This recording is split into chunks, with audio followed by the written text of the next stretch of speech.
My dear friends, JSU, once again, let us try to reflect upon the Sunday reflections. I was really wondering as to what I am going to speak to you today. I saw the first reading where we have the life of the great prophet Jeremiah. Then I saw the gospel. There we have the life of Jesus Christ, who in spite of everything is rejected by the people. And then I went to the second reading today, St. Paul's letter to the Corinthians.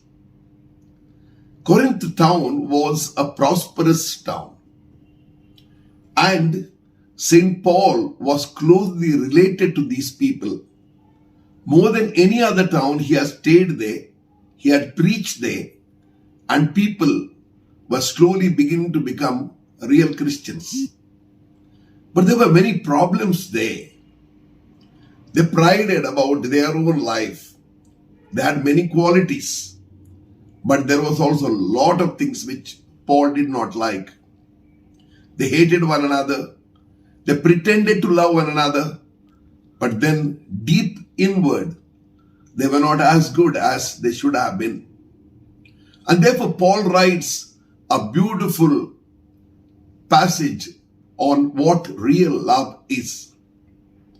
Paul explains to them what love is not and what love should be. He says, if you are thinking love is purely liking one another, but that is not real love. He makes a distinction. First of all, there are different types of love. One is erotic love, and that is how we are all born on this earth. Love between husband and wife, boy and girl. There is what is known as a filial love, which means I love my family, I love my near and dear ones, etc. But then there is another deeper love, namely agape.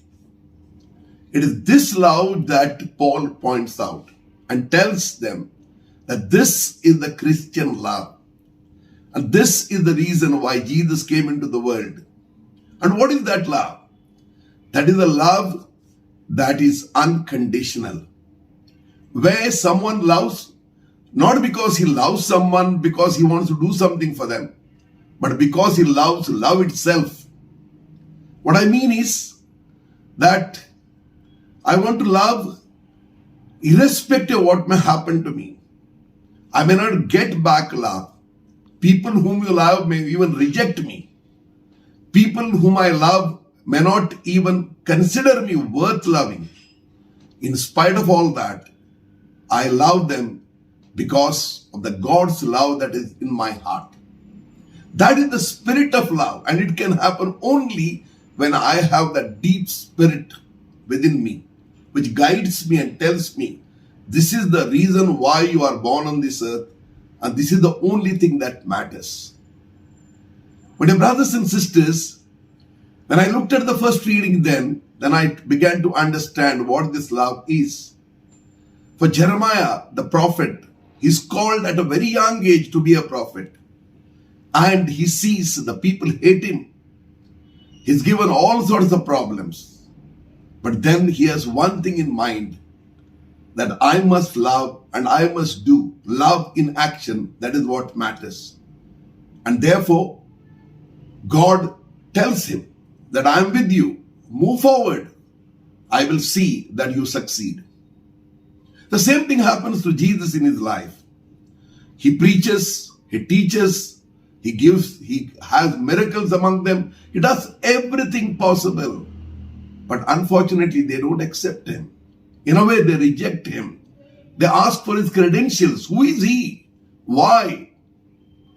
My dear brothers and sisters, this is the depth of love which you and I are called.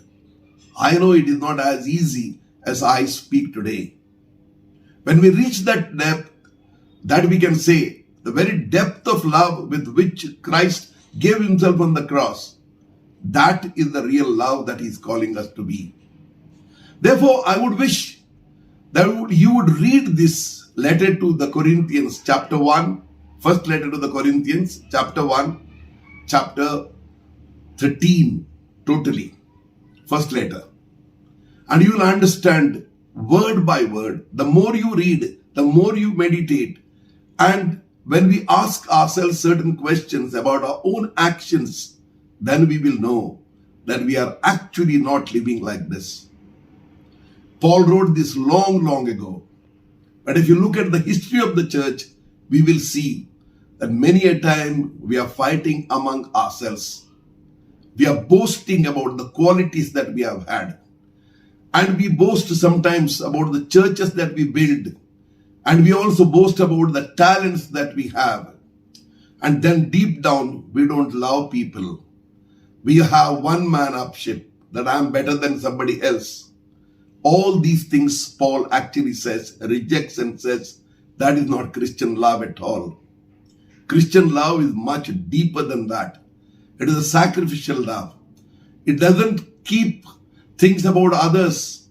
Christian love does not ask whether what I will get. Christian love is not bothered about what people think of me.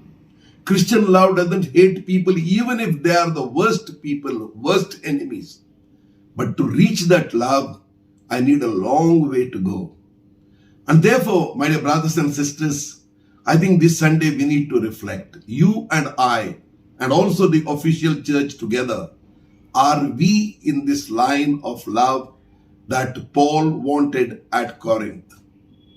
All the rest, he says, no matter what gifts you have, is all useless if we don't have this love. You may be able to bring the heavens down. You may be able to do miracles. You may be able to speak in tongues. You may be able to do anything. But all that must have deep down love that loves love for its own sake. So today, it's a beautiful day. This Sunday, we need to reflect. And once again, we will know the joy that love can bring is unique.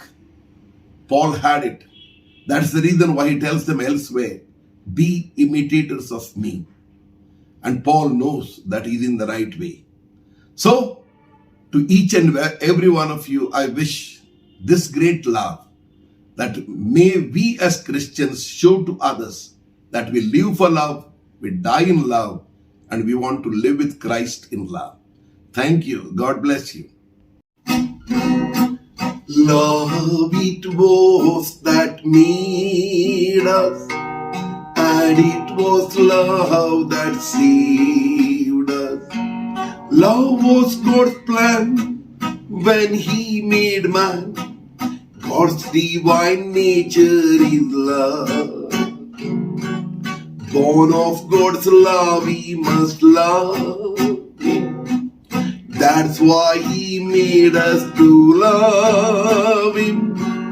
But only when we love all men can we partake of God's love.